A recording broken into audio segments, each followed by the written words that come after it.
Assalamu alaikum wa rahmatullahi wa barakatuh.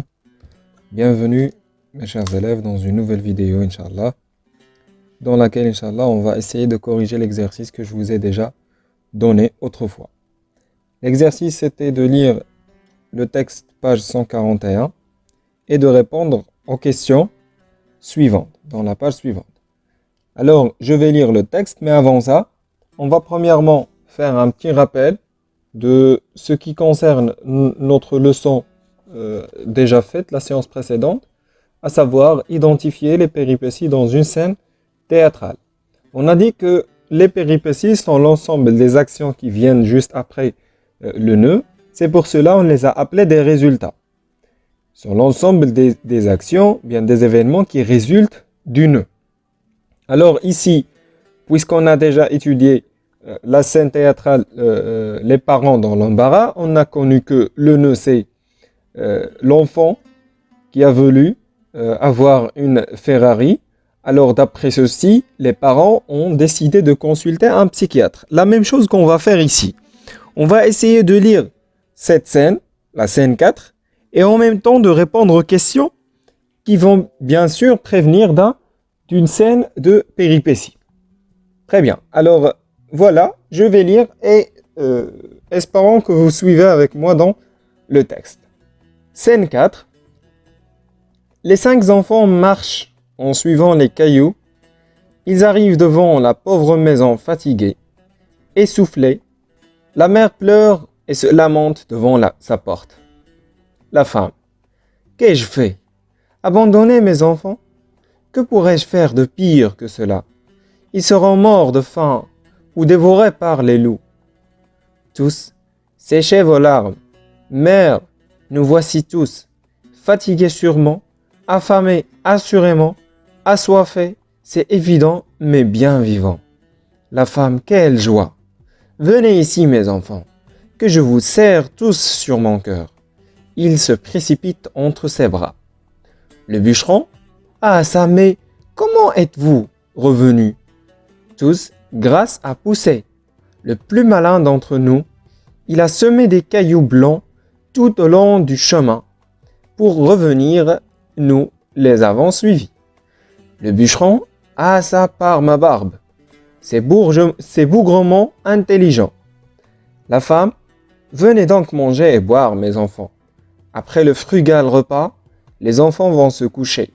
Nouveau conciliabule des parents. Alors, comme vous le constatez, c'est la scène 4 de la pièce de théâtre, comme vous savez bien, Le Petit Poucet. Vous connaissez déjà l'histoire des 2 parents qui n'ont pas de quoi se nourrir ou bien de quoi manger. Alors le père, le bûcheron, qui a décidé d'abandonner ses enfants, bien se débarrasser des enfants dans la forêt. Les personnages ici sont la femme, le bûcheron et tous, ça veut dire les enfants, et le petit dialogue entre les personnages ou bien les comédiens. Alors ici, on va essayer de corriger maintenant nos questions ou bien l'exercice donné. Vous avez premièrement la situation de la scène. Alors pour situer une scène, qu'est-ce que ça veut dire situer une scène? Ça veut dire positionner une scène. Où se trouve la scène? La pièce de théâtre de laquelle il est extraite, c'est bien sûr, c'est Le Petit Poucet. Alors on va répondre ici par Le Petit Poucet. Voilà, c'est le nom de la pièce de théâtre. L'intonation justifiée du bûcheron. Alors, c'est quoi l'intonation justifiée du bûcheron? Ça veut dire le bûcheron ici, comment ou bien qu'est-ce qu'il a fait? Qu'est-ce qu'il a essayé de faire premièrement? Avant que les enfants reviennent à la maison,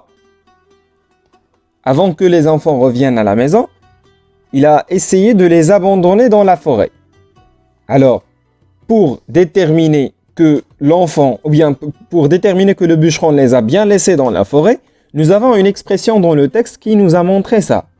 Alors, les 5 enfants marchent en suivant les cailloux. Ils arrivent devant la pauvre maison fatiguée, essoufflée. La mère pleure et se lamente devant sa porte. La question c'était, quelle est l'intonation justifiée? Ça veut dire qui nous montre dans le texte que le bûcheron les a bien laissés. Nous avons les 5 enfants marchent en suivant les cailloux. C'est clair? Alors ici, on va dire le bûcheron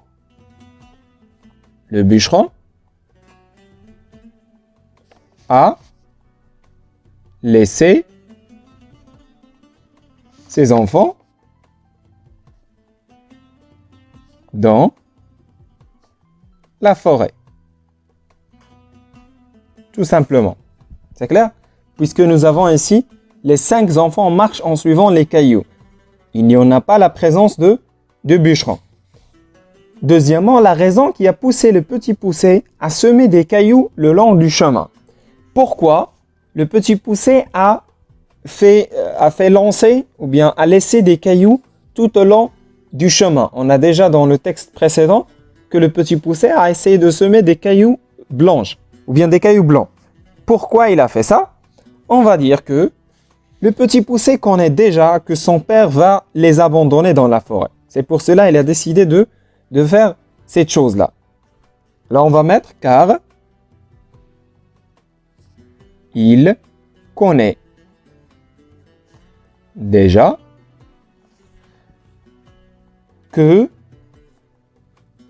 son père va les abandonner dans la forêt. Ou bien alors, il a décidé, sans accent, il a décidé de semer des cailloux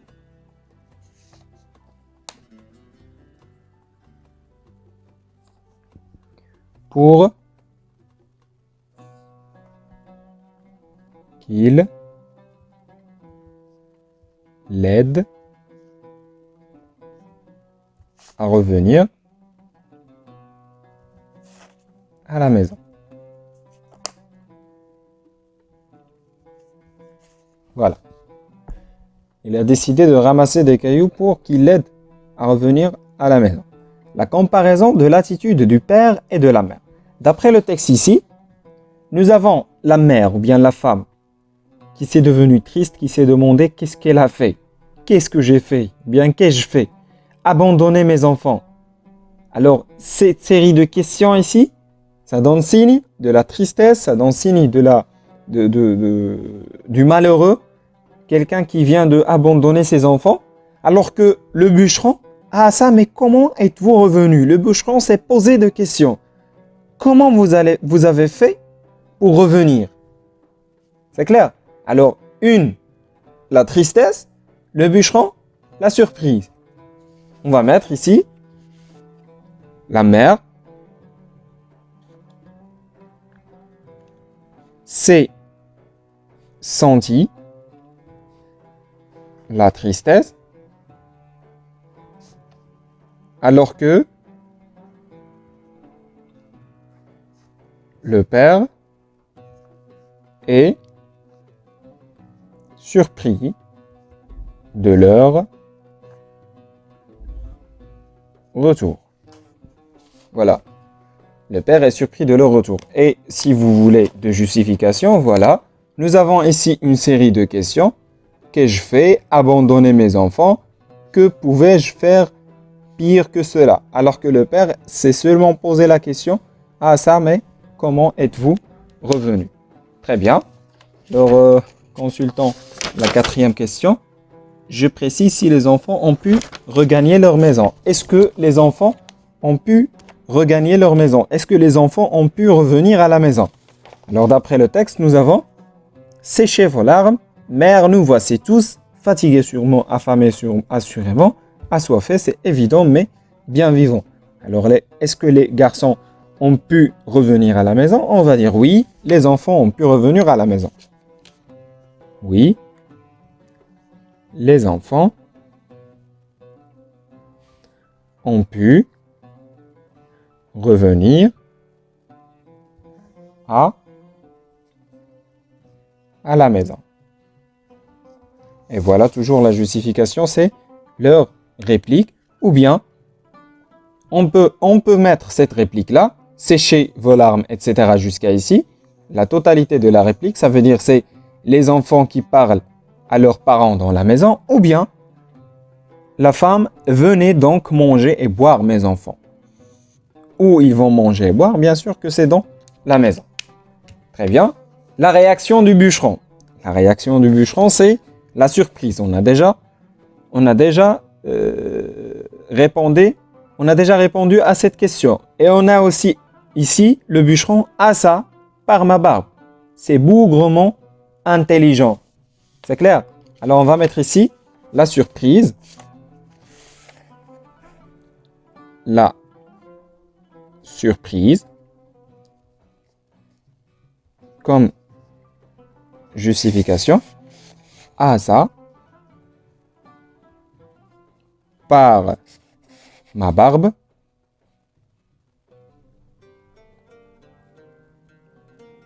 C'est bougrement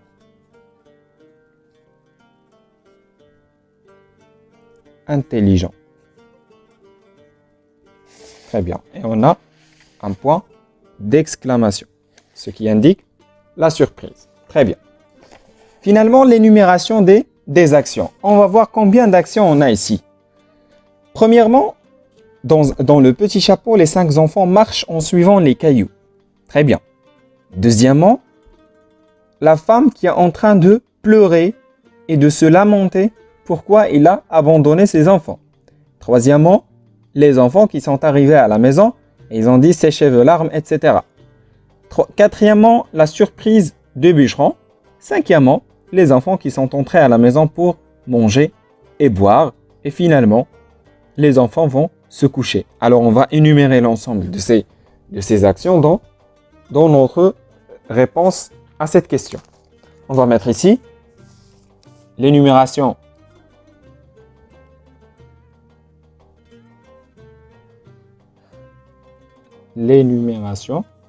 des actions. Premièrement, nous avons les enfants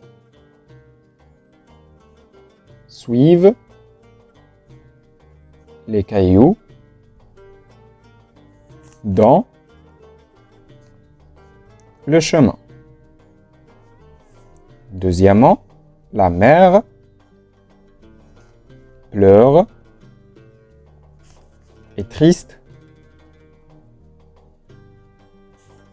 de ce qu'elle a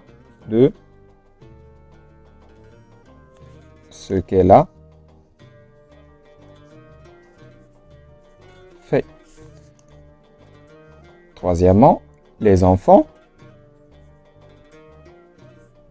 arrivent à la maison. Quatrièmement, la surprise du bûcheron. Cinquièmement, voilà la surprise du bûcheron. Cinquièmement, les enfants entrent à la maison, mangent leur repas et se couchent. Voilà, on peut résumer ces actions-là dans 5 actions.